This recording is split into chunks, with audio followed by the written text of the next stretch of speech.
जम्मू कश्मीर में 10 सालों के बाद हो रहे विधानसभा के चुनाव बेहद रंगीन होते हुए दिख रहे हैं।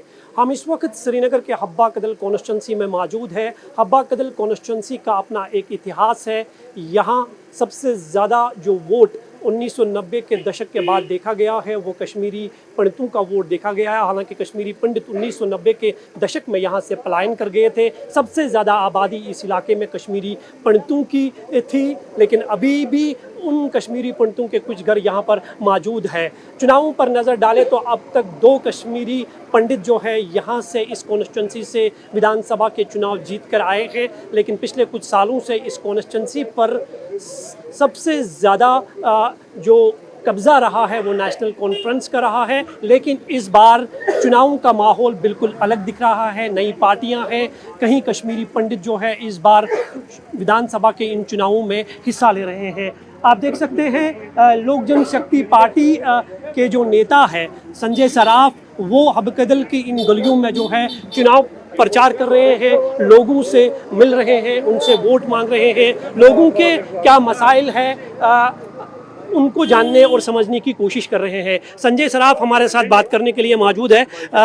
संजय जी, आप देख सकते हैं कि लोग जो है उन्हें खुद बुला रहे हैं, उन्हें सलाम कर रहे हैं। ये पुरानी गलियां हैं, यहाँ का अपना एक इतिहास रहा है। यहाँ कश्मीरी पंडित और मुस्लिम जो है वो एक साथ रहा करते थे, हर पर्व को एक साथ सेलिब्रेट किया जाता था। लेकिन 1990 में जो है मिलिटेंसी के कारण कश्मीरी पंडितों को यहाँ से पलायन करना पड़ा और उसके बाद यहाँ की तस्वीर बदल गई है। लेकिन माना जा रहा है कि कश्मीर के हालात जो है पहले से कहीं बेहतर है और यही कारण है कि आज आप संजय सराफ को जो है हब्बा कदल की इन गलियों में जो है लोगों के बीच जाकर वोट मांगते हुए दिखाई दे रहे हैं। संजय जी, आपसे जानना चाहेंगे, हब्बा कदल कॉन्स्टिट्यूंसी का अपना एक इतिहास रहा है। 2 बार 2 कश्मीरी पंडित यहाँ से चुनाव जीत कर आए हैं, लेकिन अक्सर इस सीट पर जो कब्जा रहा है वो नेशनल कॉन्फ्रेंस का रहा है। लेकिन 10 सालों के बाद विधानसभा के चुनाव हो रहे हैं, अलग माहौल में दिख रहे हैं। हब्बा कदल की तस्वीर आज कैसी है, क्या लग रहा है आपको? देखिए, सबसे खूबसूरत तस्वीर ये है कि मैं पीक मिलिटेंसी में भी यहाँ पर घूमा हूँ, 2002 से भी घूमता था। तो हकीकत में पॉलिटिकल एक्टिविस्ट को या पॉलिटिकल लीडर को, पॉलिटिकल पार्टी को लोग देख के डरते थे, घर में भाग जाते थे, पीछे में आधा बाद में आ जाएंगे। Situation was different. आज आपने खुद देखा, चाहे 10 ही लोग क्यों ना सड़क पर मिले, सब लोग आते हैं, गले लगते हैं, मिलते हैं। That is the message. That message has been given by present dispensation. Honourable PM home के माध्यम से जो काम हुआ है या एलजी साहब के माध्यम से, उससे ज़्यादा जो मेजॉरिटी कम्युनिटी ने उसको सपोर्ट, समर्थन दिया। हर वक्त हम वेट कर रहे थे कोई तो आए जो एक पीसफुल एटमॉस्फेयर को सामने लाए, हम उसके साथ में खड़े हो जाएंगे। तो that credit goes to my majority community also. Credit goes to the people of the Kashmir, Jammu Kashmir में इन पर्टिकुलर कश्मीर वैली, कि इन लोगों ने सपोर्ट, समर्थन दिया, जिससे आज पीसफुल एटमॉस्फेयर वापस आ गया, जिससे हमें दिख रहा है और ये माहौल बन गया। नंबर 1। नंबर 2, जहाँ आप नेशनल कॉन्फ्रेंस की बात की, नेशनल कॉन्फ्रेंस जब यहाँ से जीत के आता था तब 15 से 20% वोट पड़ते थे। 5%, 8%, 10% वोट तूफान हो गया। जहाँ पर भी आप खुद भी देखिए, जब भी 20% प्लस वोटिंग हो गई है, result will be completely different. Because उनके वही अपने 1000-1500 वही आते थे, एक के 2-2, 3-3 वोट होते थे। वो 1,500 लोग, आपको मेरे से ज़्यादा पता है, 1,500 लोग 200, 2000, 2,500 के बीच में वोट। लेकिन जब इस बार 40,000 वोट पड़ेगा, लोग ढूंढेंगे कि मेरी ये सड़क क्यों नहीं बनी है, मेरे घर में पानी क्यों नहीं आ रहा है, मेरे घर में इतनी छोटी सड़कें क्यों है, मेरा ड्रेनेज क्यों खराब है। लोग मांगेंगे ये चीज़। और this is the way of politics. This is the way where political leaders need to work. कि भाई, अगर आप पॉलिटिकल पार्टी या पॉलिटिकल पार्टिसिपेशन कर रहे हैं, it is your responsibility to take care of everything. यहाँ समझ, आप देखिए, यहाँ 100 मीटर को क्रॉस करने के लिए कितनी डिफिकल्टी आ रही है, कितनी तकलीफ आ रही है। तो ये सब चीज़ों से बहुत डिफिकल्टी, वो अच्छा नहीं लगता है जब कॉमन मैन को ये सब फैसिलिटीज नहीं मिली थे, automatically they may not vote. तो कश्मीर की ये बदलती हुई तस्वीर से आने वाले जो विधानसभा के चुनाव हैं, हालांकि सेकंड फेज की घोषणा हो चुकी है, कितना बदलाव आपको इस कॉन्स्टिट्यूंसी में देखने को मिलेगा? बहुत बदलाव है इस कॉन्स्टिट्यूंसी में। आज की डेट में ये है कि आई एम एक्सपेक्टिंग मिनिमम 35-45% के बीच में वोटिंग हो जाए, 40-45% के बीच में वोटिंग आ जाएगी, जिससे एक अलग ही माहौल, जो एक मैसेज जाती है कि एनसी जीत के आती थी, you will yourself see there will be complete a different thing. Number 1। Number 2, हमारी जो कश्मीरी पंडित कम्युनिटी है उनका भी 20,000 प्लस वोट है, 22,000 के करीब वोट है। तो वो भी ऐसे आंखें बंद करके नहीं डालेंगे कि आप कोई भी बीजेपी को उठाएगा तो वो डालेंगे। They are also intellectual people, आपको खुद को पता है, उनको भी पता है ग्राउंड जीरो पर कौन काम करता है ग्राउंड में हमारे साथ हमारे लोगों के लिए। अगर पीएम पैकेज के बच्चे हैं, कश्मीरी पंडित बच्चे हैं, पिछले 10 साल से उनको कौन लुक आफ्टर कर रहा था, उनकी प्रॉब्लम्स को या इश्यूज को कौन केयर टेकर था यहाँ पर। तो naturally things will be different. It is not so easy for NC now. I am openly saying, अभी तक 2002 में मैं कुछ 36-37 वोट से हारा। 2008 में शमीमा जी और मेरा 400-300 वोट का फ़र्क था।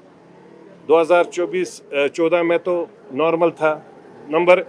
बीच में जब बीजेपी लाती थी वो कहते हम तो नंबर में, लेकिन वो सब वोट होते थे जम्मू के। संजय जी, अलग अलग पार्टियों के अलग अलग मैनिफेस्टोज है जिसको लेकर लोगों के पास जाते हैं, उनसे वोट मांगते हैं, लोगों को आकर्षित करते हैं, अपनी तरफ खींचते हैं ताकि वो विधानसभा चुनावों में जो है सीट आसानी से हासिल कर सके। आप यहाँ लोगों से मिल रहे हैं, क्या लेकर आप लोगों के पास जा रहे हैं? नहीं, देखिए, हम लोग पीसफुल एटमॉस्फेयर जो प्रेजेंट डिस्पेंसेशन ने दिया है उसी को हम कंटिन्यूटी में रखेंगे।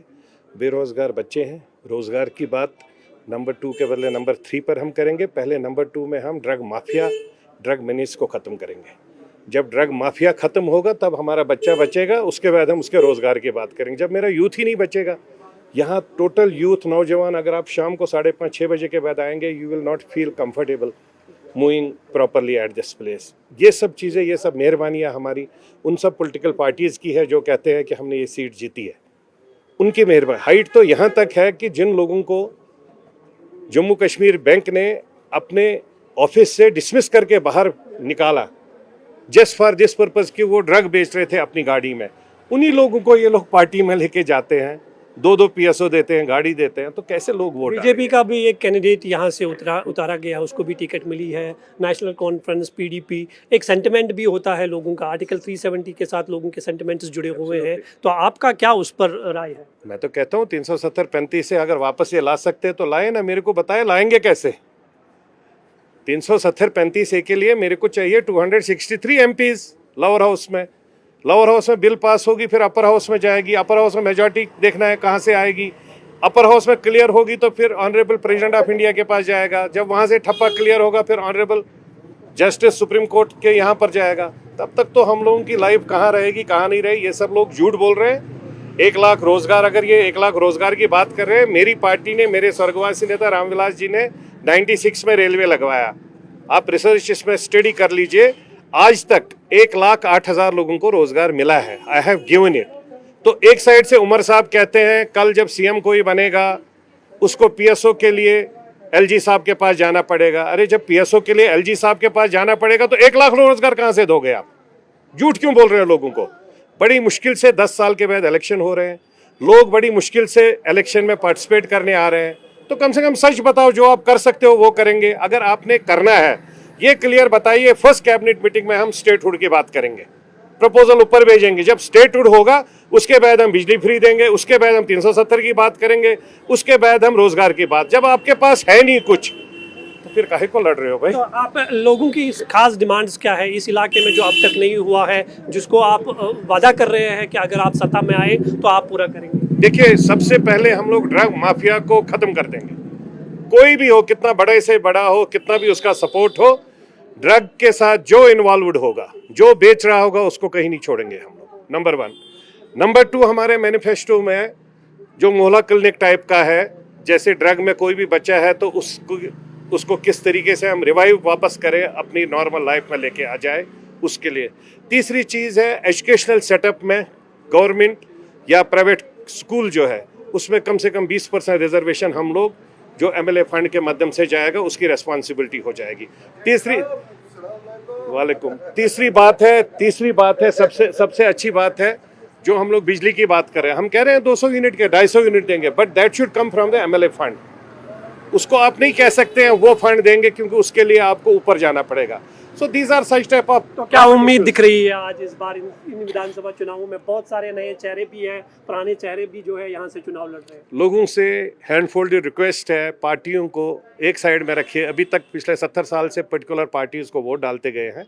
इस बार कैंडिडेट के चेहरे को वोट डालिए जिसके पास विजन डॉक्यूमेंट हो, जिसके पास यूथ, नौजवान, माँ बहन, बेटी के लिए कुछ हो, उनकी इज्जत आबरू के लिए हो। ये झूठी नारा वो देंगे ये देंगे, उससे अब हर एक के पास एक छोटा मोबाइल है, यूनिवर्स हाथ में है, जिसको छोटा भगवान भी मैं कहता हूँ, छोटा खुदा भी कहता हूँ, हाथ में है। वो सब खोल के, गूगल खोल के सब देखता है कि वो क्या कर सकता है, क्या नहीं कर सकता है। इसलिए लोगों को झूठ ना बोले। आज कोई पढ़ा लिखा है या ना भी पढ़ा लिखा है, वो गूगल खोल कर सब देखता है।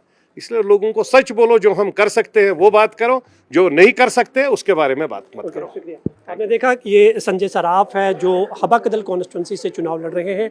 इनका साफ तौर पर कहना है ये है कि वो लोगों को धोखे में नहीं रखना चाहते हैं।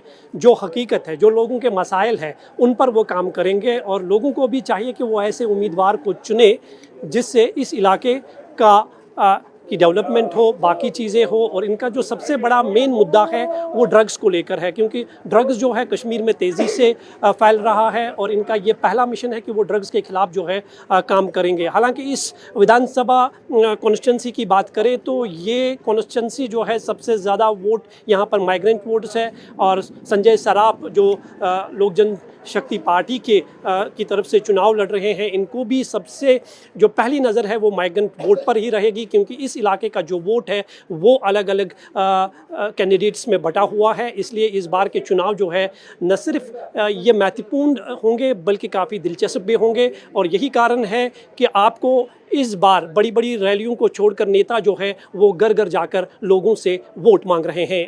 कैमरामैन मोहम्मद असलम के साथ में मंजूर मीर, इंडिया टीवी, श्रीनगर।